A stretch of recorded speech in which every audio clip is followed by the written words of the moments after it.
விருதுநகர் மாவட்டம் கிருஷ்ணன் கோவிலில் கல்வி பணியில் கடந்த 34 ஆண்டுகளாக சிறப்பாக சேவையாற்றி வரும் VPMM கல்வி நிறுவனங்கள், கலை மற்றும் அறிவியல் கல்லூரி, பொறியியல் கல்லூரி, நர்சிங் கல்லூரி, கல்வியியல் கல்லூரி உள்ளிட்ட பல்வேறு கல்வி நிறுவனங்கள் ஒரே வளாகத்தில். அமைச்சர் அவர்கள், மாண்புமிகு பேரவை துணைத் தலைவர் அவர்களே, அதாவது பொதுவாக சொன்னது என்னன்னா 71 காலத்திலேருந்து இந்த காவேரி கடந்து வந்த காலத்தை பார்த்துருக்கோம். 70களில் வழக்கு தொடுக்கப்பட்டது. அப்போது இருந்த ஐயா மூப்பனார் அவர்கள் மற்றும் விவசாய சங்கங்கள் எல்லாம் சேர்ந்து வழக்கு தொடுக்கப்பட்டது. அதுக்கப்புறம் அந்த வழக்கு ஏன் வாபஸ் பெறப்பட்டது, யார் சொல்லி வாபஸ் பெற்றார்கள், 74ல் எதற்காக அந்த அக்ரிமெண்ட்டை புதுப்பிக்கல, அப்புறம் அப்போ வந்த கச்சத்தீவு, இப்படி நிறைய பேசிட்டே வந்தோம்னா அதை சொல்லி தான் துரோகம் சொல்றாங்க.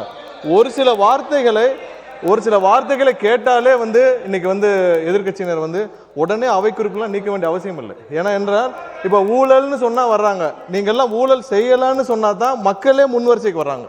நீங்க ஊழல் செய்யலான்னு சொன்னா தான் மக்களே எனக்கு முன்வரிசை வருவாங்க. அந்த மாதிரி இருக்கு. இன்னொரு தாழ்மையான வேண்டுகோள், நிறைய பேர் பொதுமக்கள் என்கிட்ட சொன்னதான், அதாவது எதிர்கட்சியினர் இந்த மாதிரி பெரிய அளவுல முன்வரிசைக்கு வரப்ப நீங்க பேசுறது மட்டும் தான் தெரியுது லைவ்ல. அவங்க பார்க்க வேண்டிய அவசியம் இருக்கு. அவங்களையும் சேர்த்து காட்டுங்கன்னு சொல்றாங்க. ஒருவேளை அந்த லைவ்ல ஸ்பிளிட் பண்ணி அவங்களையும் சேர்த்து காட்டலாம். ஏன்னா பொதுமக்கள் நிறைய பேர் அவங்க என்ன மாதிரி, ஏன்னா வெளியில பண்ற இதுகள் வேற, பட் உள்ளே அவர்கள் முன்வரிசைக்கு வர்றதையும் பொதுமக்கள் பார்க்கணும்னு ஆசைப்படுறாங்க. ஏன்னா சட்டசபையில் எவ்வளவு தூரம் அநாகரிகமா நடந்துக்கிறாங்களோ அதையும் பார்க்கணும்னு ஆசைப்படுறாங்க.